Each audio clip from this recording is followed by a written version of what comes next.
Welcome to Sweet Life Beat Life. We hope this video helps. In this video, I will show how to fix tire pressure sensor RAM 1500. Start by gathering a tire pressure gauge, OBD-ROMAN 2 scanner, replacement sensor, and basic tools, then park on level ground with cool tires. I'll walk you through reading pressures, checking sensor battery life, and using the scanner to pull codes. You'll learn safe removal steps, proper sensor programming, and how to clear faults so the TPMS light stays off. Let's diagnose the problem together in a calm, step-by-step way. First, check each tire with a reliable gauge and set pressures to the manufacturer's recommended values. Next, connect your OBD-ROMAN 2 scanner to read TPMS codes and find which sensor is reporting a fault.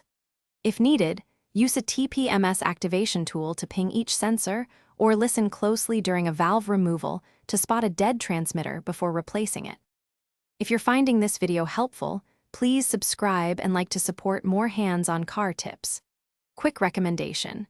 I recently enjoyed a book called The Simple Path to Wealth that can really change how you think about money, and it pairs oddly well with saving on car repairs. Less stress when your truck stays road ready. Check the description for the link and other deals, and now let's get back to the video. When you're ready, follow these replacement steps calmly and safely. Jack the truck, remove the wheel, and dismount the tire using proper tools or a shop if you prefer. Extract the old sensor from the valve stem, install the new unit, and ensure the rubber grommet and seal are seated correctly. Reinstall the tire, balance the wheel, torque lug nuts to the specified value, and then program the sensor with your scan tool to complete the repair. Thanks for watching. Consider subscribing if we helped you.